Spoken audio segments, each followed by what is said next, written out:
Welcome back to the channel. I have a problem.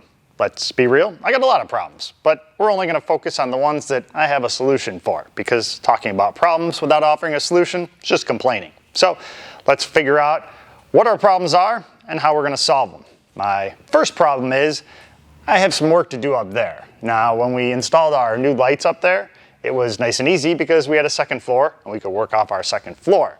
But when we do the rest of the shop, we don't have a second floor to work off of. And I need to get some electrical up there and run our new lights. So the easy solution that I started using when I started doing some of the work here was my extension ladder. However, it's really inconvenient to try to work off that ladder because you don't have room for all the stuff that you're bringing up there, the materials, and it's kind of sketchy. Although it is a really good calf workout, so I'm kind of torn here. However, I think we're going to find a way that's a little bit more convenient and maybe safer. I don't know. We'll let you guys be the judge when I show you my solution. Now, another solution, and probably honestly the safest solution, would be to rent a high lift, a scissor lift. However, that brings me to another problem I have. I'm poor, and I'm going to need it for a while, so I don't really want to pay for the long-term rental. If I can find a solution that also works for other things, and I believe I found it. So, here's my solution. We're going to turn our shop MVP, most valuable piece of equipment, into, well, a scissor lift. I kind of had this idea, wasn't really sure about it, but I was talking to Scott from Scott Flanagan Landscape. You guys might remember him from some older videos he was in of mine. There's a link up there or down in the description to his channel if you want to see the work that he does. Anyway, he came up with the same idea that I did, and well, if two Scotts come up with the same idea, two Scotts must make it right? That's funny. My name's Roger. Two Rogers don't make a right. Okay, so we're gonna go ahead and give it a try. Now, my way to turn this into a scissor lift is to build a platform with sides. Basically, we're gonna build ourselves a crate that we can go in and lift ourselves up and work up wherever we need to work. This thing will definitely get us high enough that I can work on anything in the ceiling and still have a nice big platform. Of course, that brings us back to our other problem. I'm poor. So do I really want to spend the money to build this platform? And the answer is absolutely not. But I don't have to, because Scott's Lumber Emporium has hooked us up with all the materials that we're going to need, with the exception of the screws. I had to buy the screws to hold it all together, but it was, well, a very small investment, less than $20. And no, they're not drywall screws. I saved those for my rebuilds. But we should have everything that we need between the scrap lumber over there and the stuff that we were saving over here to build our little platform. Now I already know what you're thinking, because I thought it too. Even though your materials are free, is it really worth the time and effort to build this platform if you're really only going to use it while you're building your shop? And the answer is absolutely. And the reason for that is, when we're all done and our shop is all done, we're not done using this little platform we're going to build.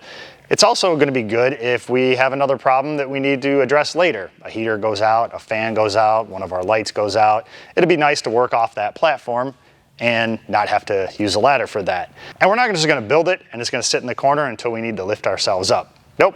I have another problem, and this is going to provide yet another solution. And the problem is, I take a lot of interiors out of my rebuilds, and they're very hard and awkward to store. Right now, I'm using this crate that we got from our tire machine, and it kind of works. It's not big enough, but it's doing most of its job right now. When our new crate is built and it's slightly larger, hopefully it's going to hold an entire interior. So I can set it down, I can pull the interior out, load it all in the crate, put it all in our pallet rack, finish our rebuild, bring it back down, take all the stuff out of the crate, put our interior back in, and then put it back up on the shelf for future use for our next rebuild, or if we have something else that we need to lift ourselves up to the ceiling for. About the only time that this will be a problem is because it has multiple uses. If it's full of interiors and we need to work on something on the ceiling, we're either going to have to wait until that rebuild is done and the interior is out, or we're going to have to unload it, use it, and then reload it. Or if it becomes that much of an issue, we're just going to build another crate, because I'm pretty sure I have enough wood to build 3 or 4 of these things. So let's get our first one done. And because most of my lumber wealth is in the form of 2x10s, we're going to overbuild this thing. It's going to mostly be built out of 2x10s. We got a couple of 2x4s that we're going to use for the base, but it's not just going to be some pallets screwed together, because I don't like heights all that much, so I want to make sure it's staying together. Found another use for our shower. Became my drawing board. So hopefully we don't have to go back to the drawing board. It works the first time. So if you can figure that out, that's what we're about to do. I didn't put the exact measurements in there yet because I'm still deciding on the height that I want and the width and the depth. The IKEA high lift platform kit finally arrived, so we'll see if we can find the directions in here and get this all put together. We got to decipher the directions first because, you know, they look like cave paintings written by a tribe with Parkinson's. So if we can get them figured out and deciphered, we'll get this thing all together. If not, well, we just ordered a box full of firewood. First thing we need to do is build our base. So we have a few 2x4s that are all nailed together. These are the ones that the nail removing gnome was protesting since there were so many nails in them. We just cut them down to the length we needed, left the nails in them, so basically they're almost 4x4s now.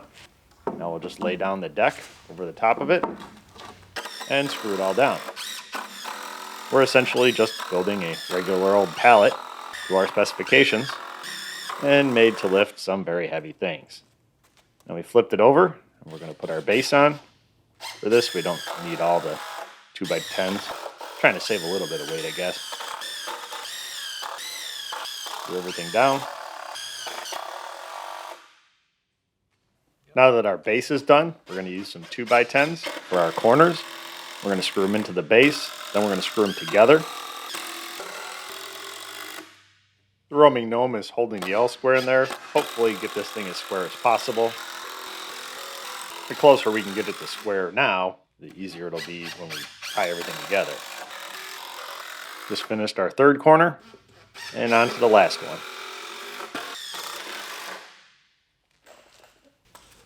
Now we can go ahead and start putting our sides in. This is the plywood from the flooring that we removed from our upstairs. And apparently the roaming gnome cut this to very tight tolerances. We got a 2x10 in there, kind of spacing everything out. But our plywood doesn't want to slide down there. Looks like we're going to need a bigger hammer.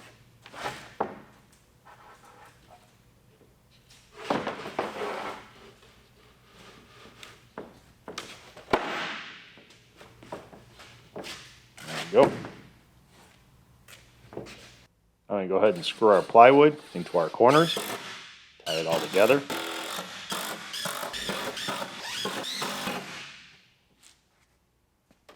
Got to give it a good wiggle. That's not going anywhere. Now we can put our front on. A piece of plywood just like the back, except this one's just a little bit shorter because, well, I need to reach in there. And this was the height that I could reach the stuff on the floor from the outside. That's how I determine the height.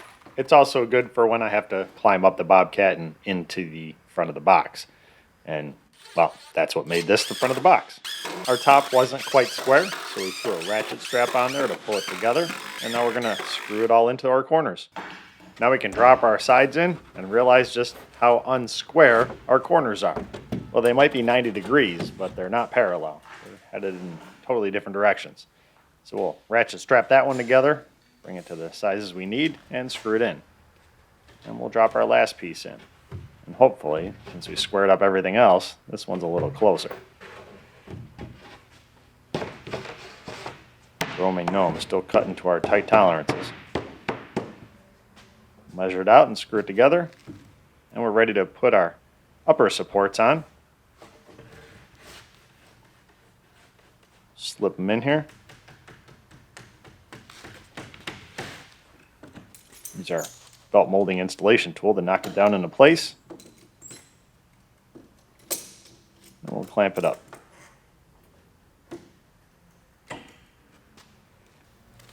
Make sure our trim is going to fit on the top. That's our biggest concern right now. And we'll go ahead and screw our upper supports into our corners. Screw our plywood.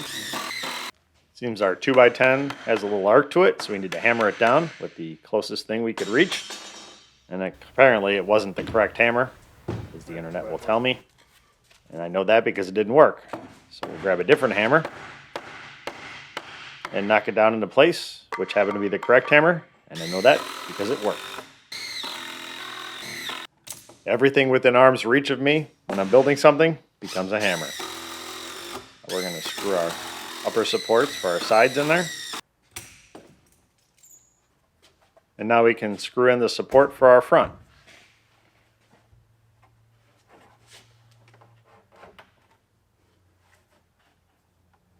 Actually, used a hammer for this one. Must not be feeling well.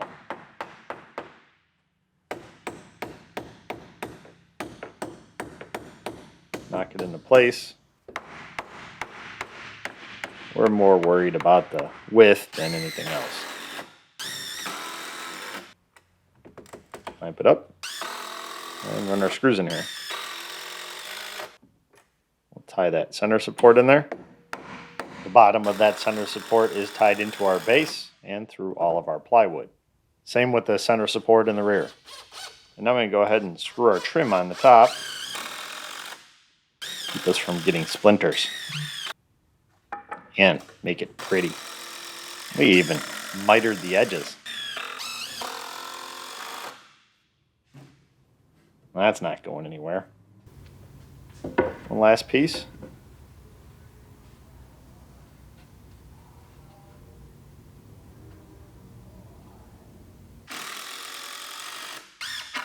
Screw that in. So here's the finished product. We used it a little bit. We even have a garbage can in there. We got room for our lights, plenty of room to work.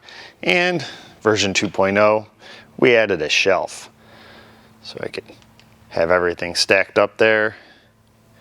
Almost wish I could add more, but when we're using this to store parts in, I don't want shelves in the way. So we'll be able to throw all of our nuts and bolts in here when we pull the interiors out, keep them all organized so that they're not, laying down in the bottom of the bin. And then all the rest of our trim panels will fit in there just fine. Seats, whatever we need. We have it strapped on to the Bobcat just for added safety.